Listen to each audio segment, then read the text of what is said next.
joined. Okay, so we are in the mass movements. Mass movements के बारे में हमने पढ़ा था कि these movements are transfer of mass of rocks, debris down to the slope under the direct influence of gravity. This is very important. This concept you should know. पहले mostly ये सबके दिमाग में होता था कि these geomorphic agents like running water, winds, glaciers, waves, these are carrying the debris in the mass movement. But as what we have discussed, the gravitational force that is taking all these things in the mass movement, let it be wind, let it be running water, ये gravitational force लेके जाता है. और ये तभी possible होता है जब जो शेयरिंग फोर्स होता है, जो पर्टिकुलर मास मूवमेंट, जो मास जो होता है, जो डेब्रीज जो होती हैं, उनके द्वारा whatever that resistance is exerted by them, उस फोर्स से ज़्यादा फोर्स लगाएंगे, then only that movement can be initiated. जब तक हम उसको ज़्यादा फोर्स नहीं देंगे, जो पहले उसमें फोर्स लगा पड़ा है, मीन्स ग्रेविटेशनल फोर्स है या फिर उस पर ये जो शेयरिंग फोर्स जिसको बोलते हैं वो फोर्स है, उससे ज़्यादा लगाएंगे, then only it can be move, and that can be slow and even rapid also. फिर ये हमने ये पढ़ा था कि which are the we can say factors which are favouring the mass movements, कि जो मास मूवमेंट्स होता है उसमें क्या क्या ऐसे फैक्टर्स हैं जो उसको फेवर करते हैं. नाउ कम्स कि before the mass movement what are the activities happening which even mostly precedes the mass movement. means mass movement जब होता है उससे पहले क्या कुछ होता है. these are the some 9 to 10 points are there जो कि एक तरह से उसको कहीं ना कहीं इनिशिएट करने के लिए होने चाहिए, और वो होते भी हैं, होने चाहिए नहीं, होते हैं.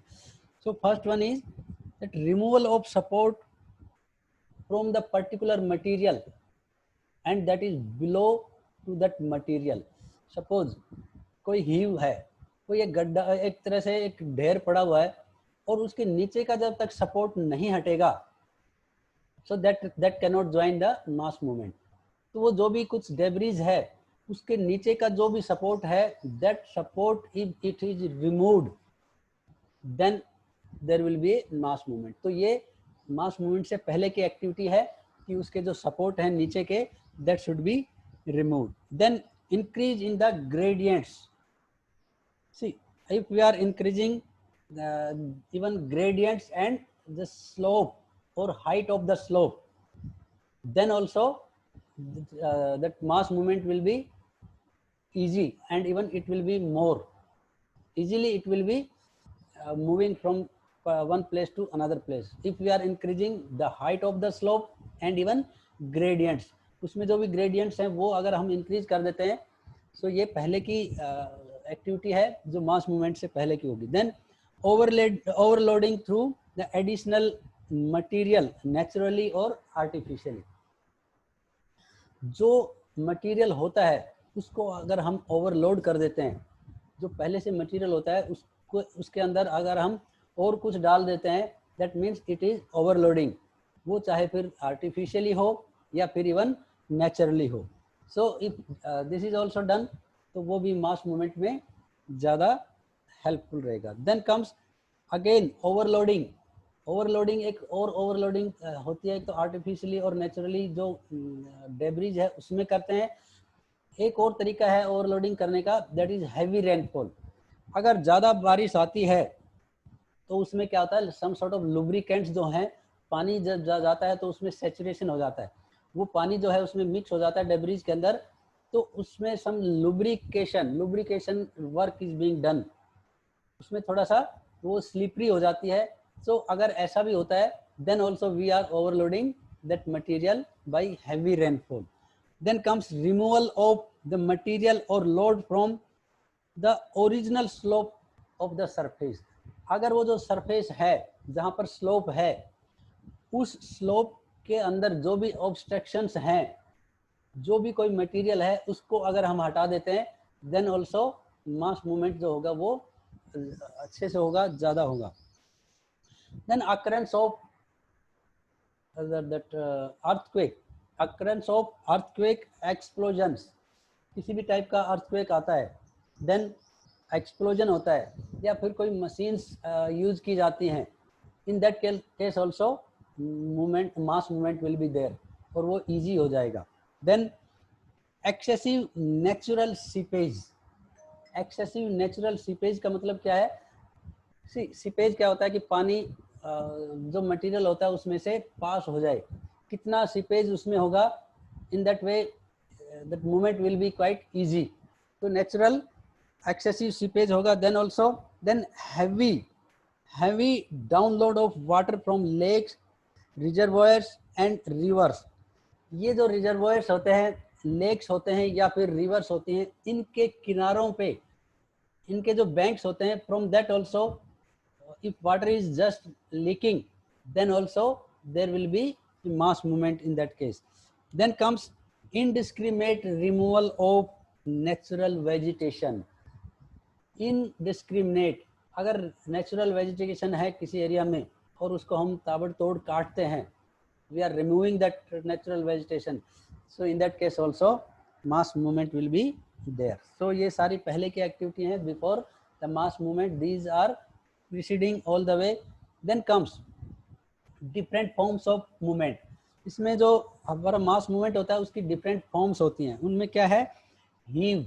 हीव क्या होता है? एक ढेर लग जाता है. किसी भी डेब्रीज की बात करें तो उनमें ढेर जो लगता है, वो ढेर that is the one you can say heave, और वो हीव होता है, that is the form of movement. Then comes flow. अब फ्लो कब होता है? When that material is mixed with water. जो पानी के साथ, जब वो जो ढेर है वो पानी के साथ मिल जाता है, so that time the flow is started. Then comes slide. slide में क्या होता है कि somehow एक तो flow हो जाता है जब पानी ज़्यादा आने लगता है, and somewhere you will feel that कहीं ना कहीं हल्का सा कोई slippery movement होता है because of even less water. तो वो अपनी ओरिजिनल जगह से स्लाइड करना, खिसकना शुरू हो जाता है. So these are the three forms of movement, that is heave, flow and slide. Then comes there are some relation between these heave, flow and that slide. ये आपस में इनकी सिचुएशन होती है कि जब पानी ज़्यादा आ जाता है, then the flow is started, then heaves तो इवन जो वेदरिंग होती है उसके बाद heaves ये ढेर लग जाते हैं. then even slide होता है in another situation, जिसमें कई बार एक्सप्लोजन से भी, अर्थक्वेक से भी, या फिर even some sort of wetness, जो हल्का सा गीला हो जाता है, उसमें स्लाइडिंग स्टार्ट हो जाती है. And sliding sometimes in a dry area also. अगर पानी नहीं भी होता है, then also sliding is taking place. Then comes there are 3 types of movement. So these movements can be grouped into 3 categories. One is slow movement, another is rapid movement, and third one is landslide. So in all the 3 major classes, that is slow movement, rapid movement and landslide, इनमें छोटे छोटे terms हैं. These are very very important terms of 1 mark question. So slow movements को हम discuss करते हैं. In the slow movements, you know that इसका नाम ही है slow movement. So how this slow movement that is being initiated, when main consequence or main situation is when that slope is moderate. Slope is not that much steep. मतलब जो ढलान है या उसकी जो हाइट है, उस जगह की जो हाइट है जहाँ पर मास मूवमेंट होता है, वो इतनी ज़्यादा स्टीप नहीं होती है. दैट इज मॉडरेट स्टीप जिसको बोल सकते हैं. उसमें मीन्स ढलान जो है, स्लोप है, दैट इज मॉडरेट, वो ज़्यादा स्टीप नहीं होता है. In that areas that slow movements are being done. और नेचुरली इसमें क्या जाता है, सॉइल जो होती है, जो उस टाइम पे जो मिट्टी का ऊपर का हिस्सा होता है, that is being you can say having some sort of movement. और उस स्लो मूवमेंट को हम बोलते हैं क्रीप. CREEP. क्रीप क्या होता है? एक तरह से स्लो मूवमेंट होता है, and that can be even not even noticed also. Minutely हम किसी जगह को देखेंगे, then only we could notice कि ये कुछ ना कुछ हल्का सा movement हुआ इसमें. So that type of movement we can say that is creep. In this one example is given in our book also, and in some of the areas you can observe where this type of slope is there. जो gentle means जो हल्का moderate slope होता है, वहाँ पर somewhere you will see that some poles, especially telephone के जो पोल होते हैं या इलेक्ट्रिक पोल्स होते हैं, they are having some sort of inclination. Inclination क्या होता है, वो लीन हो जाते हैं, थोड़े से झुक जाते हैं, हल्का सा उनमें झुकाव आ जाता है. That is because of this creep movement, because this is very slow movement, hardly that can be you can say perceptible. Perceptible क्या होता है, परसेप्टिबल होता है, that can be observe very keenly, वो आराम से ऑब्जर्व किया जा सकता है. But this slow movement is imperceptible, hardly we can observe. But if minutely we are seeing or we are observing, that can be seen. That is because that is slow movement है, और इसको हम बोलते हैं creep movement. Well, then इसके बाद आता है second one is soliflection. This is again very important. Creep and soliflection, these are the two subcategory of slow movement. Soliflection क्या होता है? See, soliflection means जो soil होती है in a particular area where the movements are quite slow and somewhere rainfall is there, और वो rainfall जब होती है, the upper part is having some sort of saturation and lower part of that soil is dry. वो जो rainfall होती है, इतनी रेनफॉल होती है कि ऊपर का उस पर्टिकुलर सॉइल का ऊपर का हिस्सा दैट इज सैचुरेटेड, कि वो बिल्कुल पानी से तर हो जाता है, एंड बॉटम पोर्शन, तो उसके नीचे का जो हिस्सा है दैट इज ड्राई. तो वो जो वेट पार्ट है दैट स्टार्ट मूविंग स्लोली. तो वो जो उस पर्टिकुलर एरिया में जहाँ पर ये सिचुएशन हो जाती है कि upper part is saturated by water and bottom part is remains dry, so at that time upper part is starting moving from its original place, और उनमें कुछ हल्के से गलीज टाइप की फॉर्मेशन आ जाती है. गलीज इन द सेंस छोटे छोटे खड्डे बन जाते हैं उस जगह पे. सो दैट सिचुएशन और दैट यू कैन से part is having such type of activity that is known as solifluction. So these are the two movements. One is creep movement, जो slow movement का पहला हिस्सा है, जो हल्का सा लीन हो जाता है, थोड़ा सा टेढ़ा हो जाता है, and that can be seen in case of even trees also. Not only that electric pole and even telephone poles, ये पेड़ों में भी हल्का सा इस टाइप का थोड़ा सा टेढ़ापन आ जाता है in the stem.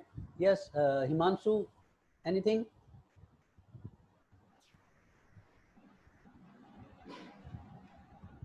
सर ये भी आपने लास्ट में बताया ना, इसका एग्जांपल कोई क्रीप के पास स्लो मूवमेंट वाला. ये एग्जांपल गली इरोजन समझता है. छोटी छोटी नालियां पड़ जाती हैं जहां पर हल्का सा स्लोप होता है, जो मॉडरेट स्लोप होता है, वहां पर पानी ऊपर उस सॉइल में चला जाता है और नीचे का ड्राई होता है. तो ऊपर की जहां पर ज्यादा वेटनेस होती है वहां पर that soil start moving in a slow motion, तो वो धीरे धीरे निकलना शुरू हो जाती है. So that sort of you can say activity is known as gully erosion also. तो हल्की हल्की लाइनें, उसमें छोटे छोटे खड्डे पड़ जाते हैं लाइन के रूप में. So that is solifluction. Then comes rapid movements. दूसरा मूवमेंट्स क्या हो गया, रैपिड मूवमेंट्स. तो इसका नाम ही रैपिड है. नेचुरली इसमें movements that will be rapid, and in rapid movements you know that slope will be steep. पहले केस में क्या था, स्लो मूवमेंट में क्या था, दैट स्लोप्स वर जेंटल और even moderate. But in this case in the rapid movements the slopes are quite steep, and mostly this is happening, rapid movements are happening in that humid climate, जहाँ पर humid climate होता है, जहाँ ज़्यादा बारिश होती है. in that areas we can say these rapid movements are seen. इसमें पहले एक्टिविटी की बात करें तो दैट इज अर्थ फ्लो। जैसे मैंने बताया that in the area where rainfall is there, जहाँ पर रेनफॉल होती है वहाँ पर ये रैपिड मूवमेंट होता है, and that slope is quite steep, एकदम खड़ी चढ़ाई होती है। जो स्लोप होता है वो एकदम स्टीप होता है, इसलिए वहाँ पर जो मूवमेंट होता है वो रैपिड होता है। So in this first term that is earth flow. Earth flow में होता क्या है मोस्टली कि यहाँ पर जो क्लेई और सिल्टी जो अर्थ होती है, that is because of wetness, जो उसमें पानी सैचुरेट कर देता है उस जगह को। उसमें पानी जब आ जाता है तो क्लेई जो चिकनी मिट्टी होती है और जो सिल्ट वाली जो मिट्टी होती है, that earth particles are just moving in the terrace और इवन हिली साइड। जो कहाँ पर टेरेस टाइप में एक जगह बन जाती है इन द हिली एरिया और इवन हिल साइड्स में, इस टाइप की एक्टिविटी होती है in the clayey and silty earth material, because of that saturation of because of water that start moving, or rather we should say that start flowing, और वो जो situation होती है that is known as earth flow। ये एक तरह से terrace type की जो जगह है वो खाली होनी शुरू हो जाती है बिकॉज ऑफ दैट फ्लो, एक अपनी original place say that is move towards the bottom side. और ये एक तरह से जो अर्थ मटेरियल, जो क्लेई एंड सिल्टी जो मटेरियल होता है, in that area only this is happening. तो ये जो एक्टिविटी होती है इसको बोलते हैं हम अर्थ फ्लो। तो ये अर्थ फ्लो के साथ साथ एक दूसरा टर्म है that is mud flow. Mud flow, this is also quite similar to earth flow, but mostly जो अर्थ फ्लो जो होती है वो जो ज़्यादातर इवन वेजिटेशन जो होती है वहाँ पर ये अर्थ फ्लो हो जाता है। एंड इवन वहाँ पर कुछ ऐसी पतली पतली small type of sedimentary rocks जो होती हैं, even igneous weathered igneous rocks होती हैं, वहाँ पर भी अर्थ फ्लो होता है। But in the absence of vegetation, the mud, जिसको हम कीचड़ बोलते हैं, mud is just started flowing in a rapid action. तो वो जो मड जो होता है, वो कीचड़ जो होता है, दैट इज विदाउट वेजिटेशन, जिसमें न तो ग्रास होती है न ही कोई पेड़ वेड़ होते हैं। So in that case that movement of mud that is known as mud flow. और ये जो मड फ्लो होता है that is in a narrow place on narrow area. एक जो जैसे वैली होती है, इन दैट वैली एक पर्टिकुलर नैरो एरिया जो होता है, in that only that is happening. So that is mud flow. तो first one is earth flow, second one is mud flow. और ये जो मड फ्लो होता है that is quite dangerous also, क्योंकि इसमें वेजिटेशन जहाँ होती है, somehow in that some restriction that is obstruction that is created by grass and even trees. But in this mud flow there is no vegetation, so that complete mud is flowing and in a rapid movement also, so that is quite dangerous if it is moving in the area like जहाँ road होता है उनको distract करता है, bridge होते हैं उनको distract करता है, and even houses also. So ये जो mud flow है that is quite destructive. And one more factor about the mud flow, mostly this mud flow is occurring in the place where that volcanic eruptions are there, जहाँ पर recently या फिर कहीं पर लगातार भी continuously जो volcanic eruptions होते हैं, उन जगह पे सबसे ज़्यादा mud flow होता है, because that ashes, जो वोल्केनिक इरप्शन की एसिड होती हैं, देन डस्ट होती है and other small particles whatever that in that eruption is there, तो वो सारे के सारे that is converted into mud and that start moving because of water. Okay, so that is very important point about the mud flow. Earth flow में vegetation की presence में होता है, and even in some cases thin sedimentary and that igneous rocks भी होती हैं। but in the case of mud flow there is no vegetation, because of that whole mud is flowing through the steep height, एकदम पूरी height से rapid movements में आता है और वो डिस्ट्रक्टिव होता है, डेंजरस होता है, हार्मफुल होता है. And this is even frequently occurring in the area where volcanic eruptions are there. So third sub activity in this, that is debris avalanche. Debris avalanches. So एक स्नो एवलेंचेज का नाम सुना होगा, एक इसमें जो रैपिड मूवमेंट में होता है दैट इज डेब्री एवलेंचेज. अब डेब्री एवलेंचेज और स्नो एवलेंचेज में क्या डिफरेंस होता है कि जो स्नो एवलेंचेज होती है that is containing snow, and obviously debris जो एवलेंचेज होती है उसमें डेब्रीज होती है. Then how this is again resembling in the action, you must have seen in the snow avalanches. उसमें that is again happening in a narrow part, जहाँ पर because of many reasons, you know that how that snow is just moving from its original position and it is just in a rapid movement coming down to in that particular hill area. So in that case debris avalanches जो होती हैं वहाँ पर भी that is same action and that movement is faster than even mud flow. No doubt earth flow and mud flow these are rapid movements, लेकिन जो avalanche debris avalanches जो होती हैं that you can say their movement is quite fast than that what earth flow and mud flow. इन दोनों जो flow हैं इनसे ज़्यादा फास्ट होता है इसका action, that is debris avalanches. So this is also again very very dangerous also. Then in this example that is given, you can read that in Andes and even Rocky Mountains in South America and North America. So in these both the mountains mostly volcanic eruptions are there. So because of that mud flow is more in these both the mountainous area, that is Andes and Rocky Mountain.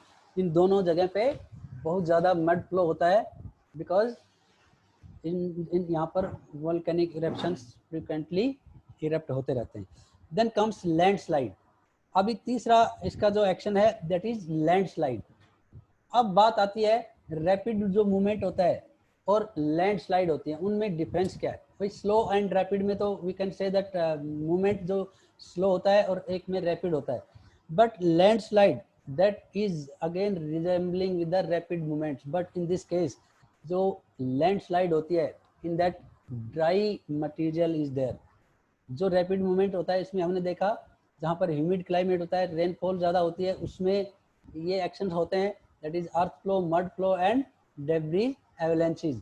Then landslide होती है in that we can say movement is rapid but material that is dry and that can be perceptible, that can be landslide, that can be perceptible, means ये हम very well we can see that yes landslide is being initiated.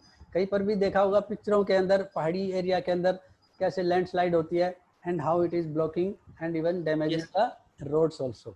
So landslide में main difference क्या है कि इसमें जो material जो होता है that is ड्राई, जिसमें हम रॉक्स को भी इंक्लूड कर सकते हैं. तो इसके भी सब पार्ट्स हैं. इसमें नो डाउट जो वेदर्ड मटेरियल है वो किस टाइप के मटेरियल हैं उस पर डिपेंड करता है.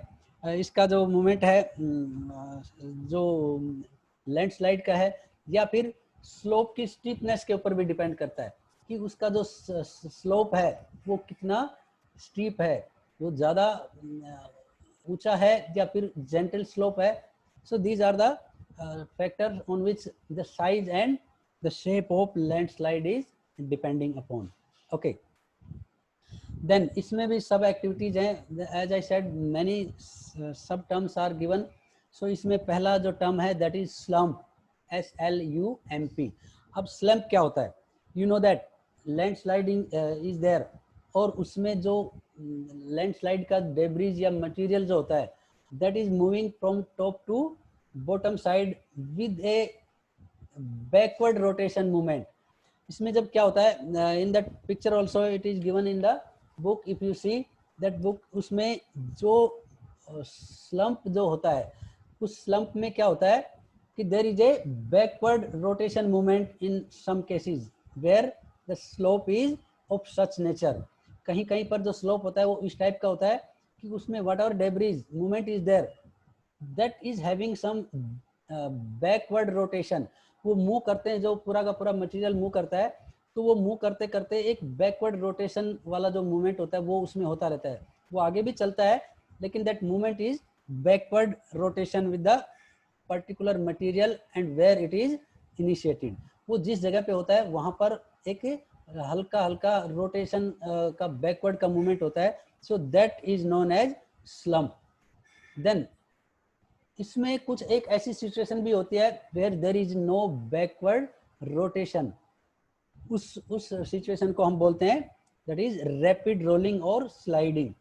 पहला है slump where backward rolling movement is there while moving towards that slope. उसमें हल्का हल्का रोटेशन, बैकवर्ड रोटेशन मूवमेंट होता है, उसको स्लम्प बोलते हैं। Whereas there is no such type of backward rotation movement, that is known as rapid rolling or sliding. Then third one is that is you can say debris fall. Debris fall क्या, इसके नाम से ही we can make out that the debris is falling at a particular height, because in some of the areas where there is a no slope, without slope, some area or some situation is arising, that time debris that is falling from that height to that bottom part. तो ये इस situation को हम बोलते हैं debris fall. By name itself we can explain that what is debris fall, means falling of debris.